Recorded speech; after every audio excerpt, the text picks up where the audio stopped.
Okay, yan isang magandang umaga sa ating mga kahalo diyan, ano? Ayan, sa mga puntong ito, ako ay naghihiwa na at nagpe-prepare na ng mga carrots at bell pepper. So ipapakita ko mamaya yung mga ingredients na inihanda ko para sa ating ah, may budget na spaghetti. Ayan, makikita niyo nakapadyama pa ako, no? Di ba? Kasi kakagising ko lang yan. Ito palang spaghetti na pinaprepare ko ngayon ay para sa birthday ng aking biyanan. Wow, talaga bait biyanan.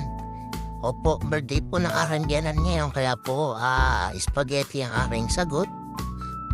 At sa puntong ito, ayan, sibuyas. Ang piraso lang. Kasi napakamahal ng sibuyas niyo, grabe. 300, isang kilo, kaya tipid-tipid lang muna sa paggamit.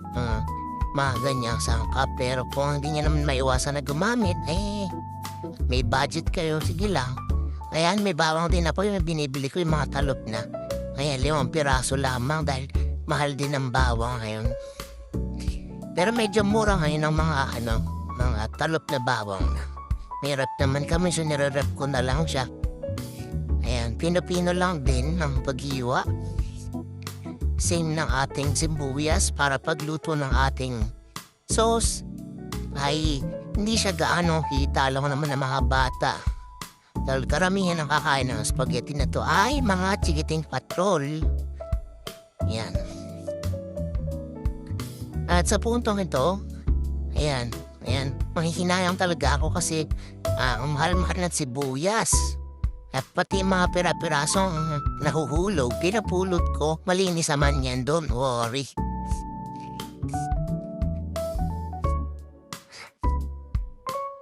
Ayan, sa puntong ito naman, ayan, hugasan muna natin ating sangkalan, ating kutsilyo at tayo ay mag-iwan na ng hotdog.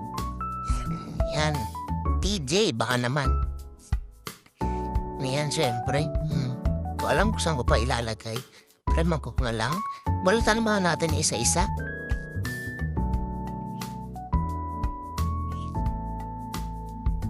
Siyempre, masarap ang spaghetti pag may hotdog.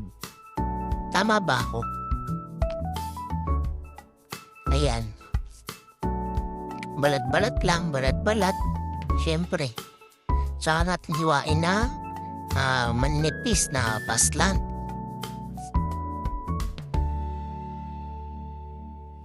Hiwa-hiwa lang, hiwa-hiwa. At ang aking partner sa mga oras na to ay parang naglilinis na siya. At kami ay uuwi din na kanilang bahay, Hagunoy. Kaya wala siya dyan. Sa puntong to, hindi pa kami din nag-aalmusal. Pero nagpe-prepare na ako pagka nakaluto. Ayan, ito na lang din na aming almusalin ng spaghetti. Wow. Almusal, spaghetti, bongga.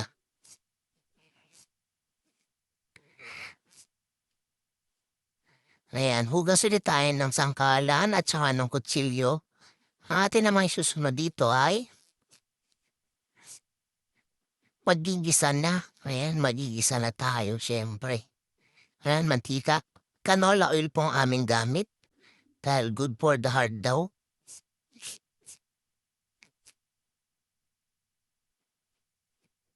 Siyempre magigisa na tayo dyan ng ating mga aromatics. No?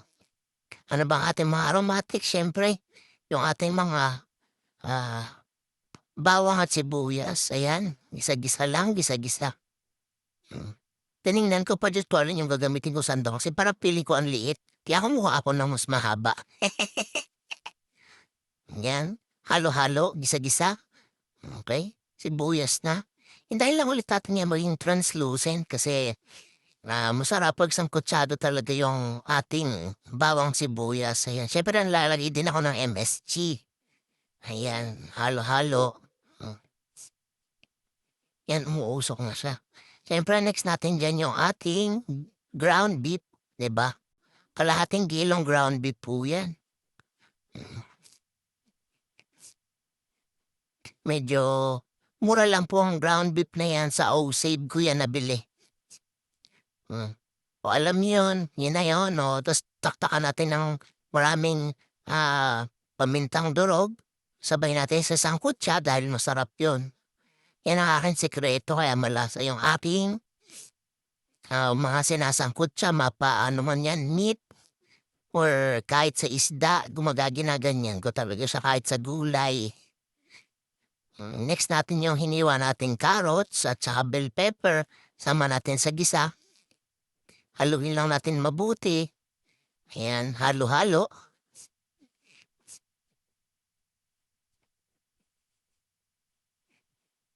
Siyempre takpan natin para mas mabilis maluto yung ating gulay na nilagay. Ayan, haluin lang natin ulit. Next natin yung ating hotdog na hiniwa. Ayan, sabay na din natin sa gisa. Kayo ba, naglalagay ba kayo ng hotdog madalas sa inyo or hotdog lang? Kasi ako minsan hindi ako naglalagay ng hotdog, 'pag may bata lang 'yan. Sa puntong 'yan next ko na yung mushroom. Oo, naglalagay ako ng mushroom ngayon. Kahit na spaghetti siya nilalagyan ko ng mushroom kasi, meron akong napanood na parang ang sarap-sarap niya pero na-testing ko naman masarap nga siya. Tapos pandagdag din ng sahog.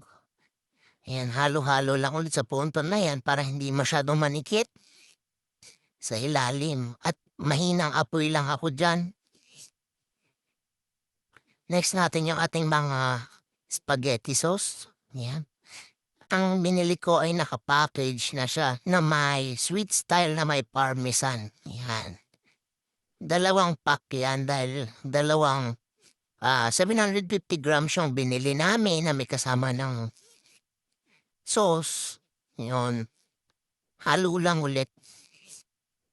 Sa mahinang apoy lang po siya. Huwag sa malakas para hindi mabigla ang pagluluto ng inyong spaghetti sauce. Sa puntong yan, nilagyan ko ng tubig, hindi lang nakita. Nilagyan ko ng tubig na mainit kasi medyo malapot siya. O diba, tumatapon pa.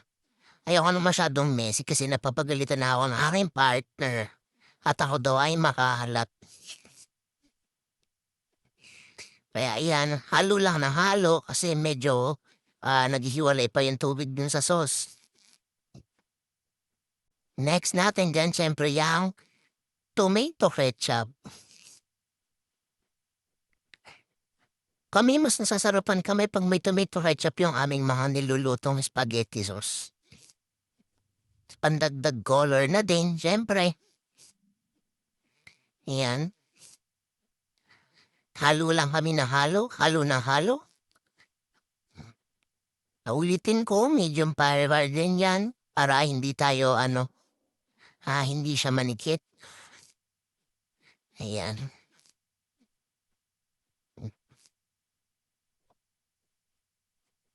Next ay liver spread. Kayo rin ba'y naglalagay ng liver spread sa inyong mga lutuin? Kasi kami, ayan, ako naglalagay ako personally. Kasi may kick siya na medyo maanghang na, ano ba to? Parang smoky taste yung lasa niya.